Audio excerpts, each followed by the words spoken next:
Our narrative begins with a man walking in the snow, with his dog roaming free. He is about to start cutting a tree with his axe, but his dog barks to distract him. Coming to it, he notices an object there that his dog seems to be barking at. The trees have messages on them written in blood. They are uniform in their statements, saying, "Come and see." The man opens a lid to what looks like a food platter, causing the scene to end.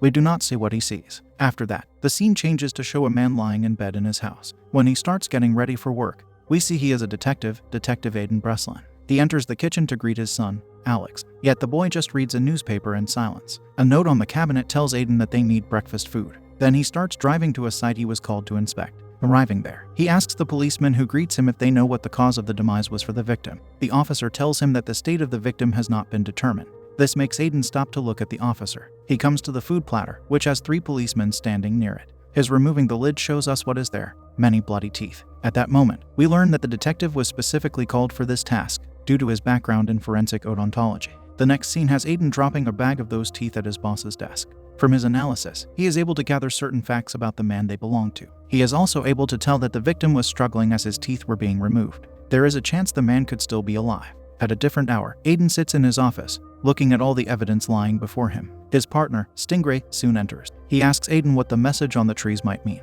Since the messages were written on 4 trees that each reside in the directions north, south, east, and west, Aiden says all he can infer is that the person who wrote them had a compass. Afterward, he comes home to see his 2 sons sleeping in one bed. Being a caring father, he covers them with a blanket. On another day, the family occupies a church during a sermon. We notice that something is missing from this picture. The sons are sitting there without a mother, and Aiden without a wife. It prompts us to wonder where she might be. Then the man gets a phone call, which creates a slight disruption in the church. Additionally, it makes him leave. He gives $20 to Alex before he goes. The place where he was called to visit is a house where a crime occurred. A lady has a grisly position from fishhooks. The detective inspects her necklace, which has a sword on it. The same messages that were on the trees are there too. A forensic specialist, Tuck, tells Aiden that the lady has been lifeless for about 12 hours. He does not know for how long she was hanging when she was alive. Aiden is quick to realize it took more than one person to get her into that position. He also detects a place nearby where a tripod stood that recorded the event. Aiden learns from Stingray the lady had 3 children,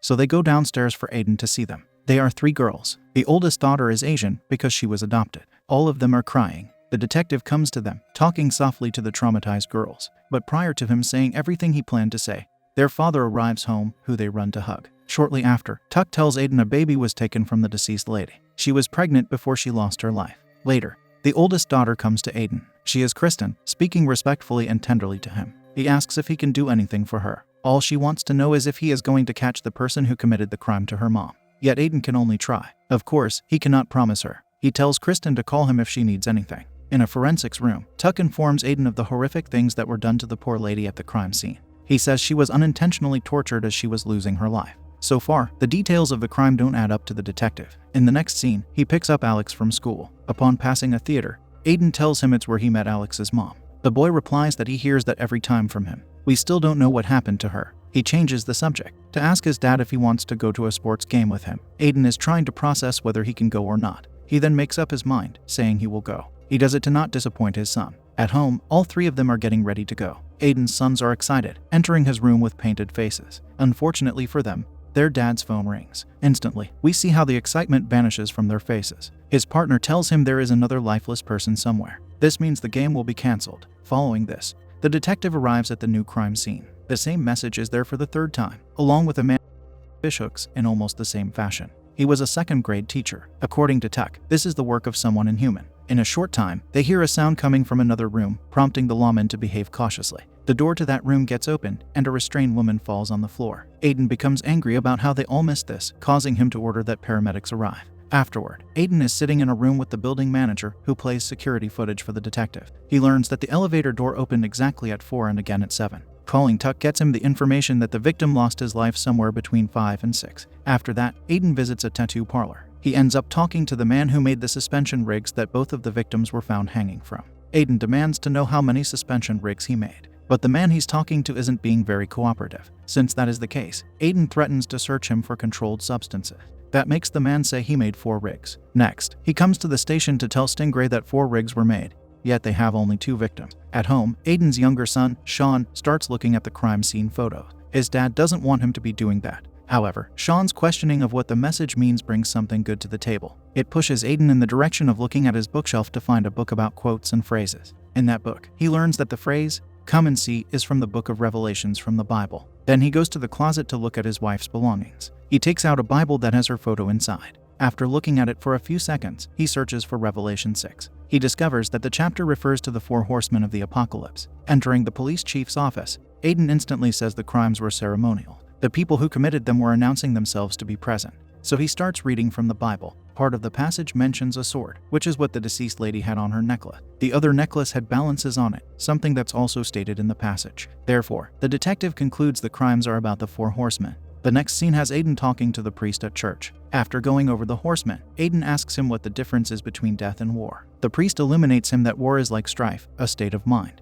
but the other is physical. He also says the rider of the white horse is the leader. Some believe him to be the Antichrist, while others think in the opposite direction, believing the leader to be Jesus Christ. The churchman's last words to him are that if the criminals understand the symbolism of the horsemen, Aiden should expect the situation to get much worse. At a different time, Aiden briefs a team of officers. He says they are looking for a team of 4 people who want to produce 2 more victims. According to him, the 4th suspect is the one they should be worried about. He is the ringleader. If they find him, these crimes will end. Later, Aiden gets a call that another person was found lifeless at the hotel. When he gets there, he sees that same message written on the wall. Tuck comes to him, saying the puncture wound he earlier thought to be almost impossible to be performed intentionally is now looking to be exactly that, intentional. The person lying lifeless inside the hotel has the same wound, almost to the millimeter. Tuck believes the person who inflicted the wound is a medical savant.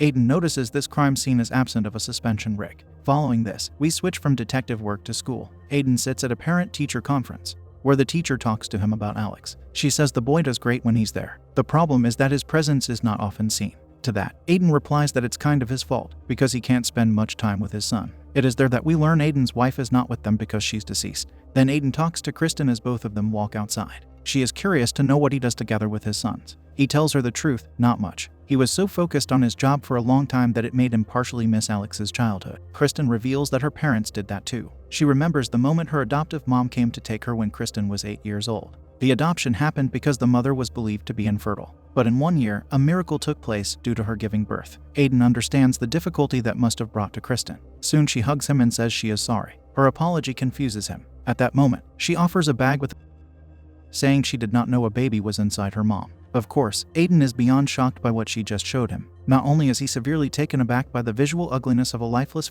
being displayed inches from his face, but it's also devastating that Kristen is the one who is responsible for it being there. Next, he goes to see her in an interrogation room behind a one-way mirror. Kristen gets up to creepily come to the glass, because she knows he's there. She wants him to talk to her, so he gives the wicked young lady what she wants. She starts by saying she wonders what he thinks of her. She believes that Aiden's perception of her is that she is a sweet girl who was wronged by the world. Yet he claims to still think that. Of course, he asks Kristen about her motivation for doing what she did. It is because she hates her father. She ended her mom instead of him, thinking it was a worse punishment to force someone to live without one's soulmate than to just take their life. Aiden wants her to know that the latter could happen to her. He tells her she isn't death, prompting her to ask him if he knows the difference between that and war. The man tells her what the priest told him. Kristen agrees with it. Aiden then searches Kristen's room, along with Stingray. They find cartoons in her closet, which Aiden thinks she's too old for. However, the discs inside are titled with the names of the deceased victim. The duo watches the one where Kristen is talking to her adoptive mom, as the latter is suspended. Kristen tells her that the mom now feels like Kristen does. The girl was at war for the last 10 years of her life. She wants her mother to know that she is her daughter, yet she allowed Kristen to feel pain. As punishment for that, the war is now inside her mother. Soon enough, the duo watches the poor lady lose her life on video. Afterward, Aiden searches the bookshelf in the house to find a Bible. He looks through it to see the holy book is riddled with writings and drawings. A bunch of photos also fall out from it. Aiden picks them up to observe they are pictures of Kristen engaging in indecent acts with her adoptive. The man is troubled by having found them. Suddenly, the trouble escalates by him getting jumped on by a man, bringing Aiden to the floor. Once the detective subdues this man, he notices he is Kristen's dad. How convenient, because he was just looking at the corrupt individual. Later, they sit talking, and Kristen's father David mentions that he thought Aiden was one of the criminals. After Aiden shows him the indecent photos he found, David tells him that Kristen is manipulating Aiden to have him believe what she wants him to. Aiden replies that David is going to jail. All David has left to say is that Kristen is a monster. Segueing into the interrogation room with Kristen, she tells Aiden she knows he understands what her people are doing, but he says he doesn't. She knows that he saw the bad photo. Kristen heard him for it by torturing his wife. She thinks it was a decent trade to make her suffer for 12 hours in exchange for Kristen's 10 years of pain. Then Aiden has to get up in frustration to ask her what the other 2 victims did to Kristen to deserve their demise. He also demands to know how many more she will end. There are 4 horsemen, she says, so there will be 4 offerings. Furthermore, she does not think the detective will find them. At home, Aiden gets into an argument with Alex regarding Alex's mom. Aiden wants them to stop celebrating her birthday. He wants his son to know that just because he does not show it doesn't mean he does not miss her. At that point, Alex reminds him that he was working on a case while his mom was losing her life. The man wasn't there for her when he needed to be. Alex rhetorically asks him if the case was worth it. This argument causes Aiden to drive out to the theater, where he stated to have first met his wife. Entering the abandoned building, he turns on the lights to walk inside that memory-laden place. The distraught man eventually sits down to collect himself and perhaps contemplate his decisions in life. We don't know how much time he spends there. The next scene has him in Tuck's office, where the man gives Aiden a painting of the 4 horsemen. It was illustrated by Albrecht Dürer in 1498. After that, he gives the detective a small bottle that contains a computer chip. It was taken out of one of the victims' stomach. The statement Exodus 9:15 is written on it. Then Aiden wants a computer specialist to figure out which computer that chip came from. Once the location is discovered, Aiden drives there with his partner. They search the building with several other officers. Near the door they need to get to, a laser detector gets crossed, which sets off an alarm. Now Aiden acts fast by kicking his way through the door. This prompts the perpetrator to run away through the fire escape. He barricades the door so that the police stay behind while he escapes. Suddenly, all the equipment in the room starts burning, because it's been expertly sabotaged in case of a situation like this. As that is happening, Aiden catches one of the computers displaying a statement saying, "We are the nothing." Following this, the scene changes to introduce 2 new people. Corey sits in a diner with his older brother, Taylor. They argue about Corey being a It upsets Taylor quite a lot that his brother is gay. He even gets aggressive with him, to the point of making Corey cry. When they leave the diner, a man from inside follows them out. He calls out to Corey and pulls out a knife. In the meantime, Taylor keeps walking, not hearing the man due to possibly being in the diner by Corey. As the man is mugging Corey, the latter stabs the man, informing his mugger that hell follows with him. At that point, we realize he is one of the horsemen. We then see the police dealing with this situation. The mugger tells Aiden and Stingray that his attacker told him he purposefully avoided hitting his organ. From this information, they learn who they are dealing with. It is the one whom Tuck called a medical savant. Aiden wants the mugger to describe him to a sketch artist. After that, he urges his partner to find the medical savant by giving him the details on how. Later, we see a sketch of Corey. Since it's been distributed to many places, Aiden receives a call from a nurse to tell the detective she knows him. While Aiden is coming to Corey's apartment, Corey is injecting himself with something. Breaking the door into his flat, Aiden searches for him. Unfortunately, the horseman is elsewhere. The next scene has Taylor suspended by fishhooks, like the previous victim. He starts losing his mind upon finding himself in such a bizarre circumstance. Shortly after, he witnesses his brother coming to him with a tray of medical tools. Taylor wants Corey to get him out. He doesn't understand this, but Corey tells him that's a lie. In this fearful moment, Taylor starts saying he was wrong, in addition to not meaning any of the hurtful things he said. Soon, Corey releases his frustration with him. He is completely disappointed with having a brother that doesn't support him, along with being happy for him like Corey is for Taylor. He yells that he looked up to Taylor. Now he wants the pain to end, so he starts cutting his own with an electric saw. It's not what we expected him to do. At another time, the police are at the crime scene. Corey sits lifeless on a chair, while Taylor is traumatized on the floor. Aiden wants to know from the man why his brother committed such an atrocious act. Yet all Taylor can do is continue to express his disappointment in Corey's orientation. Then Tuck informs Aiden that Corey's action was the closest he has ever seen to someone cutting out. Back in the interrogation room, Aiden tells Kristen that Corey is no longer alive. He was remarkable, she says. Aiden informs her of how traumatized Taylor is, and wants to know if she's happy to hear it. She tells him that he misunderstands their mindset. Creating horrors for others does not suddenly make them happy. According to Kristen, the detective does not know the first thing about suffering. He moves away from this gloomy topic by saying he has 4 victims, but only 2 horsemen. Pestilence, she says, will never be caught by Aiden. The rider of the white horse is not someone who gets found, he does the finding instead. Kristen touches his hand, saying he can learn a lot from the leader. At a restaurant, Aiden sits with Alex. He tells his son they could start coming there together, perhaps once a week. We see this brings some delight to Alex. The conversation soon centers on Alex's mom. Aiden says he is sorry that Alex had to be with his mother alone as she was losing her life. What bothers the son the most is not that his father wasn't there that night, it's that he never came back. He's coming back now, though. He wants Alex to know that after his current case, everything will be different. At Aiden's office, he places the photo of his wife in the frame, from which it seems like it was removed for an unknown amount of time,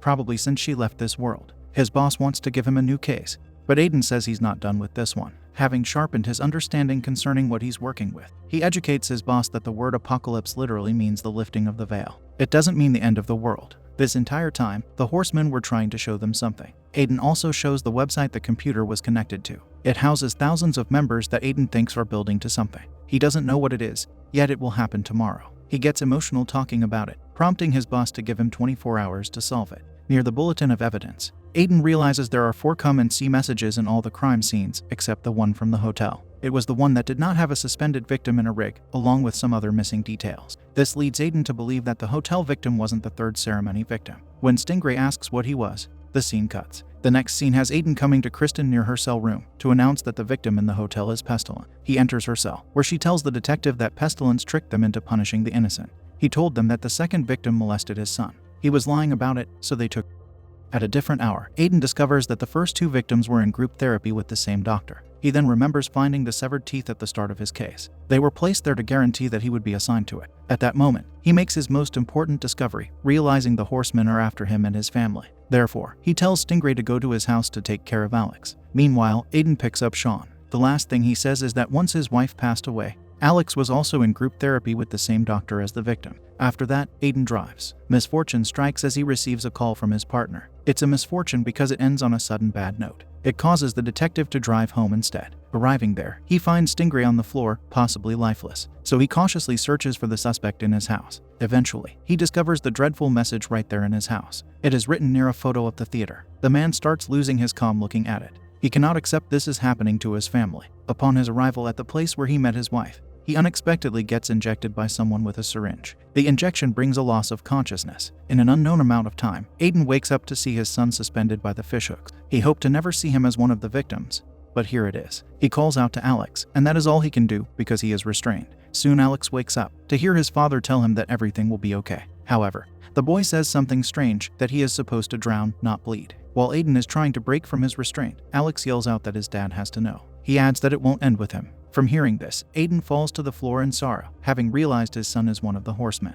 Then Alex tells him that there aren't 4 horsemen, there are millions of them. They are watching them now, due to the cameras there, waiting for Alex's demise to initiate the apocalypse. But Aiden just wants to hear that his son didn't do all those horrible things. Alex doesn't address that concern. Instead, he says his dad hasn't been in his room in 3 years. All he had to do was go in there. Aiden attempts to remind him of what he said in the restaurant, that it would all be different now. Shortly after, he sees Alex lose consciousness due to his loss of blood. The good thing that comes from it is that it gives Aiden the energy to break free. He takes the gun lying there to shoot at the chain holding Alex. After he falls, his father holds him and demands from his son that he not perish. When the boy opens his eyes, Aiden says he was right about him never having returned after his mom passed away. He wasn't there for them. He apologizes, wanting a chance to be a father. At last, they cry together. The final moment in this dramatic story has Aiden coming to Sean. He tells his younger son he is with him now. The closing words are that he loves him, and Sean loves him back.